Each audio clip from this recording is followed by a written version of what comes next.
وَإِذْ اور یاد کرو جب قتل تم نے قتل کیا نفسن ایک جان کو فَادَّارَأْتُمْ فِيهَا پھر تم اس کے بارے میں ایک دوسرے پر الزام لگانے لگے. عامل نامی اس شخص کو جو قتل کیا گیا اس کے چچا زاد بھائیوں نے دولت کی لالچ میں قتل کیا تھا اور انہوں نے لاش دوسرے قبیلے کے دروازے پر ڈال دی اور الزام لگایا کہ ان قبیلے والوں نے ہمارے چچا زاد بھائی کو قتل کیا ہے. ایک دوسرے پر لوگ الزام لگانے لگے اور حضرت موسیٰ علیہ السلام کی خدمت میں آئے اور موسیٰ علیہ السلام نے فرمایا گائے ذبح کرو. واللہ مخرج ما کنتم تکتمون جو تم چھپا رہے تھے اللہ تعالی نے وہ ظاہر فرما دیا. فقلنا پس ہم نے فرمایا فقلنا اضربوہ ہم نے فرمایا اس لاش کو ٹچ کرو ببعضھا گائے کے ایک حصے سے. گائے کا ایک حصہ اس لاش پر ٹچ کیا گیا تو وہ لاش کھڑی ہو گئی. اسے ذبح کیا گیا تھا تو گلے کے پاس سے خون کے فوارے جاری ہو گئے اور اس نے کھڑے ہو کر بھرے مجمع میں کہا کہ میرے چچا زاد بھائیوں نے مجھے قتل کیا ہے. آخرکار انہیں بھی اقرار کرنا پڑا اور قتل کی سزا میں وہ قتل کر دیے گئے. یہاں پر مفسرین فرماتے ہیں کہ جب گائے کے ٹکڑے میں یہ طاقت اللہ تعالی نے پیدا کر دی کہ جب وہ لاش سے ٹچ ہو تو وہ لاش زندہ ہو گئی. اللہ تبارک و تعالی کی شان ہے ان اللہ علی کل شیء قدیر. بے شک اللہ تعالی جو چاہے کر سکتا ہے. حضور غوث اعظم رضی اللہ تعالیٰ عنہ اپنا پاؤں مبارک جب میت پر آپ ٹچ کرتے اور فرماتے قم باذن اللہ تو وہ اللہ کے حکم سے زندہ ہو جاتا. اللہ تعالیٰ کی قدرت ہے جس میں جو طاقت وہ چاہے پیدا کر دے. ہمیں تو اس کی قدرت پر ایمان رکھنا ہے. کذالک اسی طرح ارشاد فرمایا یحیی اللہ الموتى اللہ تعالیٰ مردوں کو زندہ فرمائے گا. وَيُرِيكُمْ آيَاتِهِ اور تمہیں اپنی نشانیاں دکھاتا ہے. لَعَلَّكُمْ تَعْقِلُونَ تاکہ تم عقل رکھو سمجھو.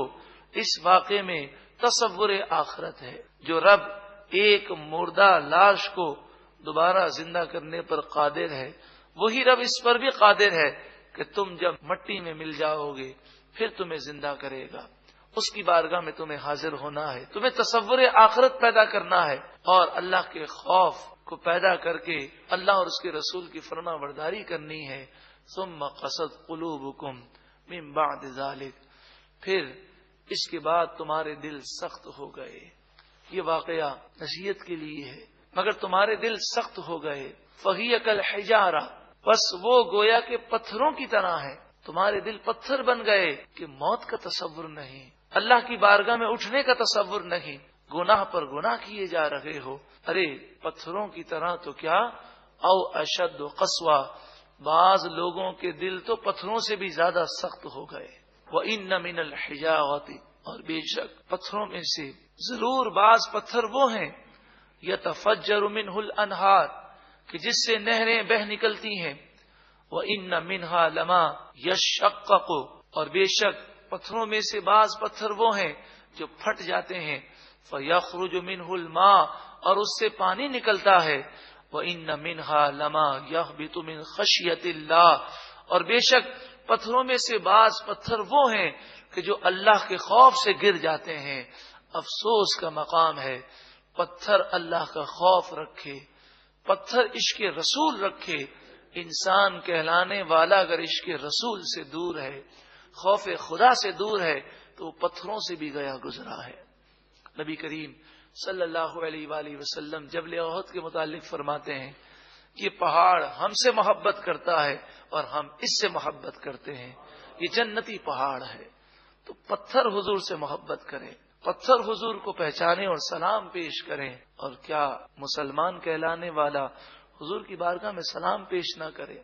من خشیت اللہ قرآن نے فرمایا پتھر اللہ کا خوف رکھتے ہیں اور گر جاتے ہیں خوف خدا سے.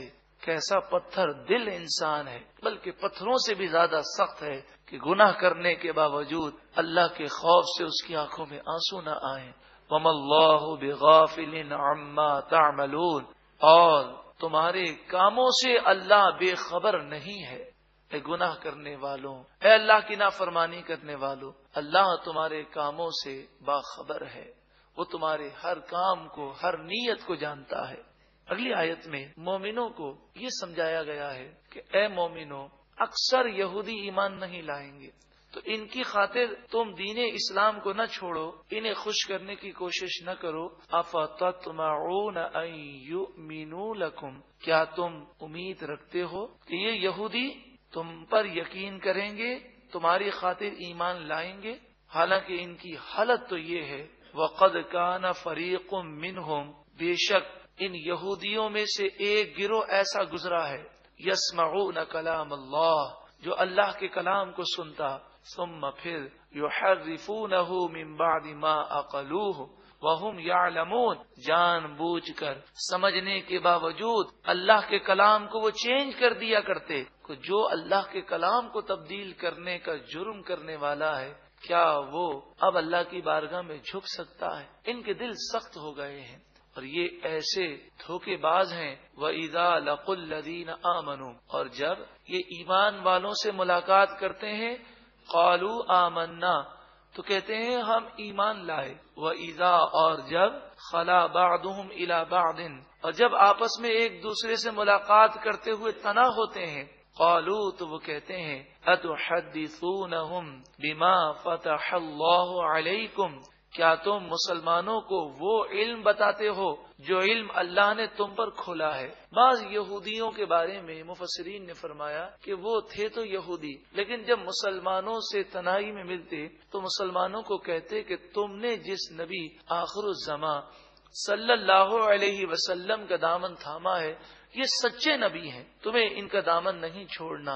تو اس طرح کی باتیں وہ کبھی کبھی اکیلے میں کہہ دیتے، اور پھر یہ بھی کہہ دیتے کہ توریت میں فلاں مقام پر یہ بات لکھی ہے۔ تو یہ مسلمانوں کو بیوقوف بنانے کے لیے اس طرح کی باتیں کرتے تاکہ مسلمانوں کے دلوں میں ان کی محبت پیدا ہو جائے۔ لیکن جب یہ آپس میں ملتے تو جب لوگوں کو پتہ چلتا کہ اس یہودی نے فلاں مسلمان کو یہ بات کہہ دی ہے، چاہے بیوقوف بنانے کے لیے کہی ہے، تو اس سے کہتے کہ دیکھو تم نے انہیں بتا دیا کہ توریت میں یہ بات لکھی ہے، اب کل بروز قیامت یہ تمہاری پکڑ کر لیں گے اور کہیں گے مالک و مولا، یہ ہمیں تو بتاتے تھے، خود عمل نہیں کرتے تھے، ان کو تو پتا تھا کہ توریت میں یہ بات لکھی ہے، تو کل بروز قیامت تمہاری گرفت ہو جائے گی۔ فرمایا لیحاجوکم بہ عند ربکم، تم انہیں یہ باتیں بتاتے ہو تو یہ تمہارے رب کے پاس ان باتوں کے ذریعے تم سے جھگڑا کریں گے۔ افلا تعقلون، کیا تمہیں عقل نہیں ہے؟ تم ایسی باتیں مسلمانوں کو کیوں بتاتے ہو؟ جب انہوں نے آپس میں یہ باتیں کہیں، اور یہ آپس میں جو باتیں کہی گئی تھیں یہ تنہا تھے اور کوئی مسلمان اس کو سننے والا نہ تھا، مگر رب العالمین تو سن رہا ہے، وہ تو جانتا ہے۔ اولا یعلمون، اللہ تعالیٰ نے آیت کو نازل فرمایا بڑے نادان لوگ ہیں، یہ کہتے ہیں مسلمانوں کو نہ بتاؤ، ورنہ مسلمان اللہ کے سامنے کہیں گے اے مالک و مولا، انہیں پتا تھا پھر بھی ایمان نہیں لائے۔ کیا وہ نہیں جانتے کہ اللہ تعالیٰ کو خبر دینے کی حاجت نہیں؟ ان اللہ یعلم ما یسرون وما یعلنون، بے شک اللہ تعالیٰ خوب جانتا ہے جو وہ چھپاتے ہیں اور جو وہ ظاہر کرتے ہیں۔ تو مسلمانوں کو بتائیں یا نہ بتائیں، اللہ تو جانتا ہی ہے کہ یہ جان بوجھ کر ایمان نہیں لاتے۔ وَمِنْهُمْ أُمِّيُّونَ، اور ان یہودیوں میں بعض ان پڑھ ہیں، لا يعلمون الکتاب، وہ توریت کو بالکل نہیں جانتے، الا امانی، مگر من گھڑت چند باتیں سنی ہوئی ہیں اور صرف دیکھ کر پڑھ تو لیتے ہیں بغیر سمجھے، اس کے علاوہ اور کچھ بھی نہیں جانتے۔ وَإِنْهُمْ إِلَّا يَظُنُّونَ، وہ تو صرف اپنے من گھڑت خیالوں میں پڑے ہوئے ہیں۔ تو یہودیوں میں سے بعض وہ تھے جو اہل علم تھے، جانتے تھے، پھر بھی ایمان نہیں لاتے تھے، اور بعض وہ تھے کہ جو جاہل تھے، انہوں نے جس سے سنا انہی باتوں کو وہ لے کر بیٹھے ہوئے تھے۔ اگر توریت پڑھتے بھی تو زبانی پڑھ لیتے، دیکھ کر پڑھ لیتے، مگر اس کو سمجھتے نہیں تھے۔ فرمائیے من گھڑت باتوں میں پڑے ہوئے ہیں۔ اب ان یہودیوں کی مذمت ہے جو توریت میں تحریف کرتے۔ فویل للذین یکتبون الکتاب بایدیہم، پس ویل ہے، جہنم کی وہ خوفناک وادی ہے جس سے خود جہنم پناہ مانگتی ہے، ان لوگوں کے لیے ویل ہے کہ جو اپنے ہاتھوں سے کتاب لکھتے ہیں، ثم یقولون ھذا من عند اللہ، پھر لوگوں سے کہتے ہیں کہ یہ اللہ کی طرف سے ہے، لیشتروا بہ ثمنا قلیلا، ایسا اس لیے کرتے ہیں تاکہ اس کے بدلے وہ دنیا کی تھوڑی دولت، حقیر دولت کو حاصل کر لیں۔ فویل لہم مما کتبت ایدیہم، ان کے ہاتھوں نے جو لکھا یہ لکھنے کی وجہ سے ان کے لیے بربادی ہے، وویل لہم مما یکسبون، اور جو انہوں نے اس لکھنے کے بدلے مال کمایا اس مال کی وجہ سے ان کے لیے خرابی اور بربادی ہے۔ ہوتا یہ تھا کہ یہودیوں کے بڑے بڑے سردار ان یہودی علماء سے کہتے کہ تم جھوٹ موٹ توریت میں یہ اضافہ کر دو، یہ تبدیلی کر دو، یہ آیت مٹا دو تو ہم تمہیں اتنا مال دیں گے، تو یہ مال کی خاطر توریت کو بدل دیتے۔ یہ مال بھی انہیں تباہ کرے گا اور اللہ کے عذاب سے نہیں بچا سکے گا۔ وقالو، ایسا کیوں کرتے ہیں؟ یہ اتنا بڑا جرم کوئی تصور نہیں کر سکتا، ایسا یہ اتنا بڑا جرم کیوں کرتے ہیں؟ قرآن مجید فرقان حمید فرماتا ہے تصور آخرت ان کا بڑا کمزور ہو گیا ہے، جہنم کا خوف ان کے دلوں سے نکل گیا ہے۔ وقالو، وہ کہتے ہیں لن تمسنا النار الا ایاما معدودہ، ہم جہنم کی آگ میں ہرگز نہیں جائیں گے، جہنم کی آگ ہمیں چھوئے گی نہیں مگر ایام معدودہ، گنتی کے چند دن۔ اول تو ہم جائیں گے نہیں، اگر گئے بھی تو 7 دن یا 10 دن یا 40 دن، ہمارے آباء و اجداد نے جو بچڑے کی پوجا کی تھی اتنے ہی دن ہم جائیں گے، پھر جنت میں چلے جائیں گے، اور نیک ہو بد ہو سب کو اتنے مدت تو جہنم میں جلنا ہے۔ جب تصور آخرت ختم ہو جائے اور بندہ یہ سمجھ لے میں کچھ بھی کروں میں جنتی ہوں، تو پھر وہ ہر گناہ کرنے کو تیار ہو جاتا ہے۔ جیسے عیسائی لوگ ہیں کہ ان کا آج بھی یہ کانسیپٹ ہے کہ حضرت عیسیٰ علیہ نبینا علیہ الصلوۃ والسلام نے سولی پر چڑھ کر، نعوذ باللہ من ذالک، سولی پر چڑھ کر ہمارے گناہوں کا کفارہ ادا کر دیا، اب تو ہم چاہے کچھ بھی کریں ڈائریکٹ جنتی ہیں۔ حالانکہ ہمارا عقیدہ یہ ہے کہ حضرت عیسیٰ علیہ نبینا علیہ الصلوۃ والسلام آسمان کی طرف بلند کر دیے گئے، اور یہی صحیح عقیدہ ہے۔ مسلمانوں میں بھی آج تصور آخرت مدھم ہو گیا، چور سے ملاقات کریں تو وہ بھی یہی کہے گا اللہ غفور الرحیم ہے، ڈاکو کو سمجھائیں تو وہ بھی کہے گا کہ ڈرانے کی ضرورت نہیں ہے، اللہ بخشنے والا مہربان ہے، اس میں تو کوئی شک ہی نہیں وہ بخشنے والا مہربان ہے۔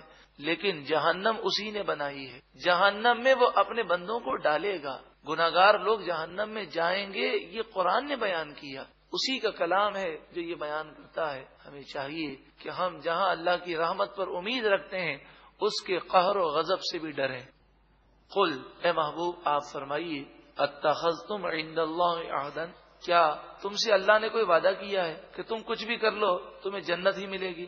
فلن یخلف اللہ عہدہ، یہ بات تو سبھی جانتے ہیں اللہ جب وعدہ فرمائے تو وعدہ کے خلاف نہیں کرتا، اور ایسی بات تو ہے نہیں کہ انہوں نے اللہ سے کوئی وعدہ لیا ہو۔ ام تقولون علی اللہ ما لا تعلمون، یا تم اللہ پر وہ جھوٹی بات باندھتے ہو جو تم جانتے نہیں ہو، اور حقیقت یہی ہے کہ انہوں نے اللہ پر جھوٹ باندھا۔ اب شریعت کا قاعدہ مقرر کیا جا رہا ہے، ہر کوئی جنتی ہے، یہ بات نہیں ہے۔ بلا، ہاں کیوں نہیں، من کسب سیئۃ، جس نے برائی کی، وَأَحَاطَتْ بِهِ خَطِیئَتُهُ، اور اس کی برائی نے اسے گھیر لیا اور اس برائی کی وجہ سے اس کا ایمان برباد ہو گیا، فَأُولَٰئِکَ أَصْحَابُ النَّارِ، بس یہی لوگ جہنمی ہیں، ہم فیہا خالدون، اس میں ہمیشہ رہنے والے ہیں۔ والذین آمنوا، اور وہ لوگ جو ایمان لائے، وعملوا الصالحات، صرف ایمان کا ذکر نہیں، ایمان کے ساتھ ساتھ اچھے عمل کیے، اولئک اصحاب الجنہ،